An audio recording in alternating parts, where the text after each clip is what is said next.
everyone. I am Dr. Anjali Kumar.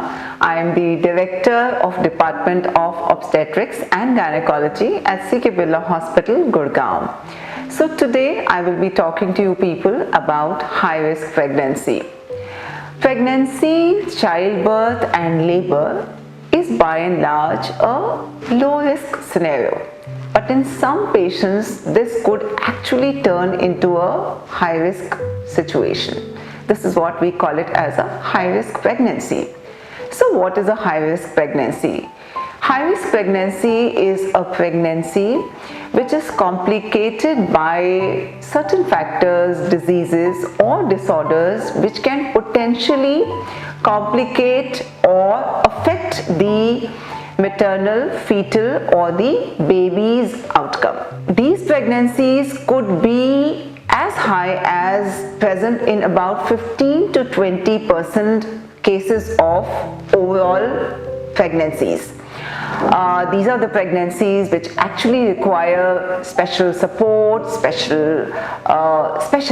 care and a good infrastructure to actually ensure the optimal outcome for the mother and the baby. So then let's understand what are the risk factors for the high-risk pregnancies. So the first is actually maternal age. A woman who is conceiving the baby before the age of 17 years or maybe more than 35 years. In case she is having some prior medical condition, like for example, if she is hypertensive or maybe if she is diabetic or she is having some kidney disorder or maybe some heart disease. Now these are the cases where we absolutely advise the woman to consult the medical doctor before and optimize the medical condition before getting pregnant. Then in case a woman develops certain medical complications during pregnancy, for example, if she has what is known as pregnancy-induced hypertension or maybe a gestational diabetes or maybe there is a condition called as cholestasis of pregnancy, whereby because of pregnancy hormones, liver produces certain bile salts which can actually affect the health of the baby. In case the mother is having some kind of a autoimmune disorder, that also is classified into a high-risk pregnancy, which means if mother is Rh negative and father is Rh positive, that could also pose certain special conditions in pregnancy.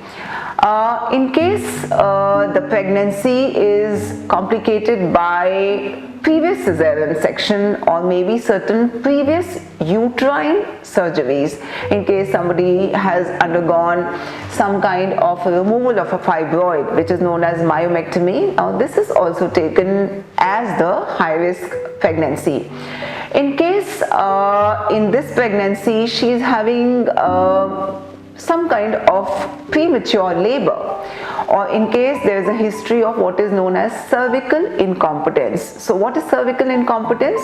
Is when the mouth of uterus, what we medically call it as cervix, is not strong enough to hold the baby. So these are the women who are at a higher chance of going into premature labor. Then a woman who has conceived after infertility treatment, a woman who is carrying multiple pregnancies, which is probably she's having twin pregnancy or maybe even a triplet pregnancy, a woman who has a history of bleeding during pregnancy is also classified as a high-risk pregnancy. Now the bleeding in pregnancy could be because of various reasons. Bleeding in pregnancy could be sometimes very normal, but sometimes it could actually mean that something serious is developing inside. In early pregnancy, the bleeding could be sign of an impending abortion. It could be sign of probably an ectopic pregnancy. In later pregnancy, bleeding could mean that probably the placenta is low-lying, probably there is some kind of a premature separation of placenta from the uterus. Whatever the reason of bleeding could be, bleeding in pregnancy is always considered a high-risk scenario. A woman who's been diagnosed with some kind of a genetic problem during pregnancy, which requires the expert care by fetal medicine doctors or the gynecologist together, that is also supposed to be a high risk situation.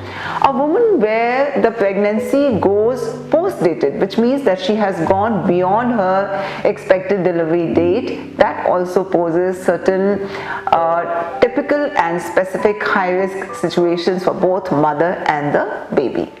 So then, what are the complications which we can expect in high-risk pregnancies? So let's divide it into two parts. There could be maternal complications and there could be complications in the fetus or in the baby. So let's first talk about the maternal complications. A mother, in case she is having pain and bleeding in the early pregnancy, she can land up in an abortion or miscarriage. In case she is having an ectopic pregnancy, we can actually need a surgery which may even require removal of her fallopian tube. Later on, in case she develops, let's say, high blood pressure or diabetes or certain other medical problems during pregnancy, this pregnancy actually can cause the blood pressure to go up. It can cause the diabetes to become uncontrolled, so much so that the patient may actually require a premature delivery. In that scenario, we may require an admission to the hospital earlier than expected. In case we are having a premature delivery, the baby could be born before the time of the birth, the actual birth of the baby. The mother may require a surgical intervention at any point of time, which means that we may require to do a cesarean section. So in high risk pregnancies, actually the cesarean section rates also go high up.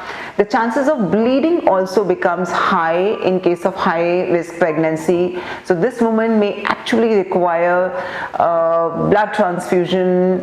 She may be anemic, she may require an ICU admission. Then let's talk about what could be the problems in terms of the baby. Like I said, there could be a premature delivery, so this means that we may have a premature baby coming in because of certain medical conditions like high blood pressure and diabetes. The baby's growth could be affected. We actually call it as fetal growth retardation, which means when the baby is born of a low birth weight.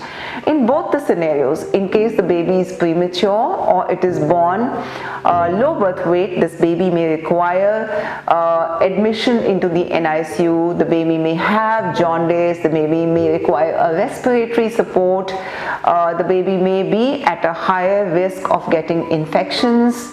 So the high risk pregnancy can cause complications both for the mother and for the baby.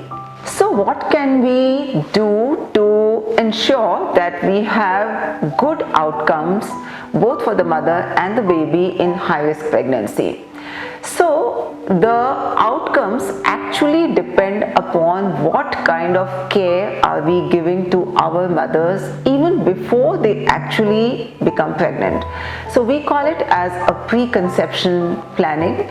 So we actually advise women to come to us for a proper preconception visit, wherein a detailed history is taken, detailed investigations are conducted. In case the mother is suffering from some prior disease like hypertension or diabetes, or maybe some kidney or a heart disease, maybe some kind of an autoimmune disease, we make sure that the disease is well controlled, well optimized, so that when the woman is pregnant, she is pregnant in the best of her health. Obviously, this is the time we advise a woman to take folic acid, and we advise them of the lifestyle changes, which means that she should be eating healthy, she should be exercising daily, she should be obviously abstaining from cigarette smoking and alcoholism, and maintaining an optimum healthy weight. Now when she gets pregnant, so of course, needless to say, the mother has to be given a good antenatal care. So which means that she must be coming to the doctor for regular antenatal examinations. In the beginning of the pregnancy till about, let's say, 28 weeks of pregnancy, which is roughly about 7 months of pregnancy, we see a woman generally every 4 weeks.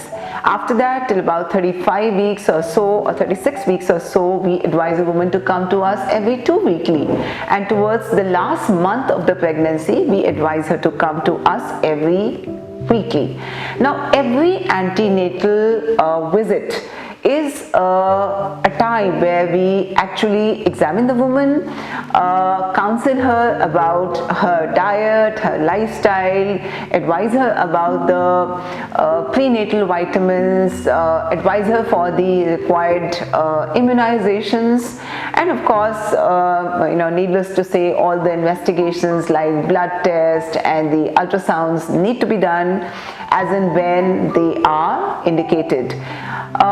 Then comes the time of delivery. Again, needless to say, the high-risk pregnancy has to be delivered in a center which is capable of handling all these cases.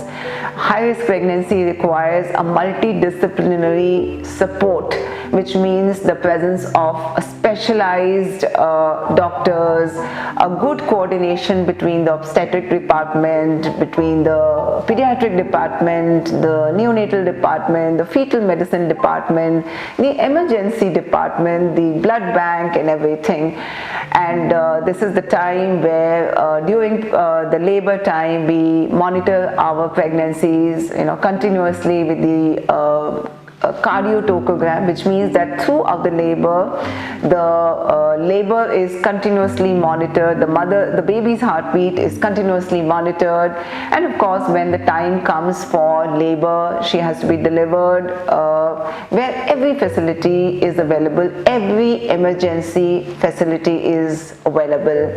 And then of course when the baby is born, again needless to say, the baby, these are the pregnancy which require an excellent support by the good neonatal department. So high-risk pregnancies constitute as high as 15 to 20% of the total pregnancies, and these days, because of multiple reasons, the number of high-risk pregnancies are actually rising. Even the low-risk pregnancies could turn into a high-risk situation any point of time. So it's very, very important that a good care is given to all women during all stages of pregnancy, starting from the preconceptional care, a good antenatal care, a good care during labor, and obviously an excellent neonatal care to ensure the excellent outcomes for both mother and the baby.